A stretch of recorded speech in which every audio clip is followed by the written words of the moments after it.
how do I learn to breathe in physically? How do I learn to actually physically do it, or? No, like you inhale at certain parts in a song. Oh, interesting. Okay.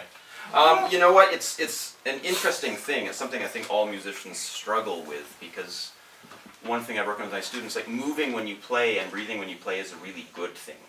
But if you do it poorly, it can be a really bad thing. And I tend to kind of like not breathe when I'm playing until there's a big rest and kind of gasp like this, which is, again, it's habits that you have from being a kid.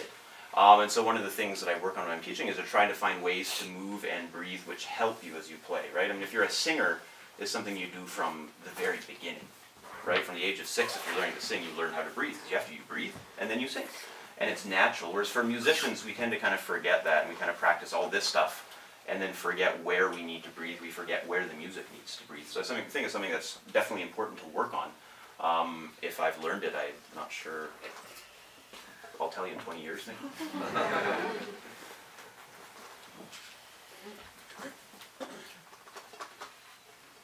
Yes. Could you comment on the other half of the instrument, your bow? This is a Garner Wilson, which is broken, unfortunately. You can see there's actually a thread wrapped around here because the tip is cracked halfway through. Works rather well. Well, I mean, it's one of those things, bows I find extremely personal. This is not an expensive bow, and it doesn't necessarily sound great on other instruments. But on this violin, the connection between the bow and the fiddle is really, really great. It pulls out a sound which is better than most extremely expensive bows that I've tried, which is strange. Another thing, there's a certain amount of kind of like that you can get just from familiarity. Again, it's the bow. This is only the first full-size bow I've ever had. I've had it since I was 9. And it's one of those things, I've just been playing on it for so long that I don't even know if it's good or bad, but I'm so used to it that it feels comfortable. And if I play something else which is different, it's kind of different. It might be better, but it's not what I'm used to.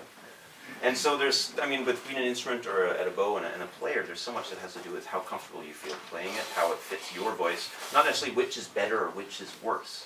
And history has put a price on a lot of the great bows and the great makers, which doesn't always have much to do with sound. You know, you'll buy an old instrument and it's worth, like the Messiah, for example, the Messiah Stradivarius, which is sitting in the Ashmolean Museum in Oxford, which is probably valued at $30 million or something. It's never been played, ever, right? Who knows what it sounds like? And if you look at it, it actually looks kind of like it's a beautiful Strad because he was a great maker, but when you see all these Strads that are beautifully antique, and you see the back of mine, it's all been worn and redone and all this stuff, so it gives this sort of patina of age. And people like that, but if you look at this instrument that's been in a museum, it looks like it was made yesterday. And if you looked at it, you'd be like, oh, that's a cheap modern instrument, I don't like it. And maybe it sounds great, maybe it doesn't. Nobody knows. But because of the antique value, it's worth $30 million. So I can't ever buy it, so nobody will ever know is the thing too, so we can't decide. Sorry, what strings do you use? What strings do I use? I change kind of randomly. This is a Vision Titanium Solo with the Jaeger Forte E string. I highly recommend the Jaeger Forte E string. It sounds very good on almost all fiddles, and it's cheap. And E strings are mostly cheap, which is nice. I like the Tomasic Vision Titanium Solos. They're very clean strings, which I like. There's lots of good options out there. I mean, we live in a time now where they're spending so much money and time putting kind of like high-end materials into strings that it's kind of incredible. Having said that, all the great violinists in the world played on dominants for probably 40 years and sounded pretty good. You know, if you heard Perlman playing, he's still playing dominants, right? And like 30 years ago, he was playing the exact same strings and the same fiddle, and sounded great back then. I don't know how much of it is going to the audience, how much is what we feel. I'm not quite sure. One more? You said the word fiddle. Yeah. So, do you know what the difference is between a fiddle and a violin? All how you play it. There's no difference in like the actual instrument itself. Like you could play fiddle music on this. But the actual instrument, there's no difference. Now how they're set up is going to be quite different, of course. You'll have probably different strings on something you're using for fiddling. Something bright, they often use all metal strings because they speed fast instead of having the kind of the core that we're looking for, like Perlon and high-end materials. I was told it was the amount of hair talk. Ah, okay. Good. Also probably true. Same thing with a bow. It's how much hair you have left.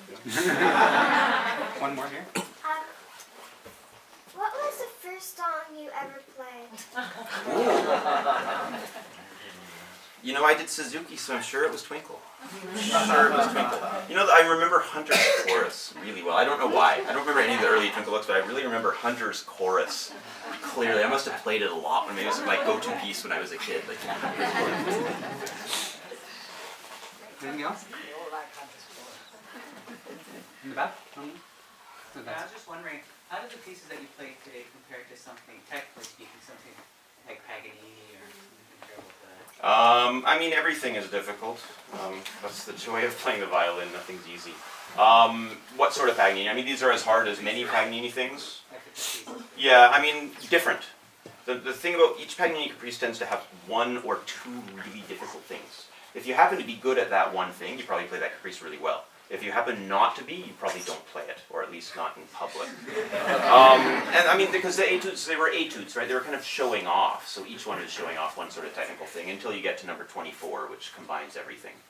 The Caprices are, while they're incredibly difficult, they're not as hard as many of the other pieces that Paganini wrote. Things like the solo things, I Papiti with orchestra, and these kind of like variations that include everything that was possible. So even if you're really good at fingered octaves, then you have to play the double stop harmonics. And if you're good at that, then you have to play the up bow staccato. It's like, well, that is kind of, you give up eventually, because, not many people are good at everything like that. In a way, they become a little bit, it's like gymnastics. It becomes almost like, a circus act. You're like, wow, that's incredible. All the violinists are kind of like, wow.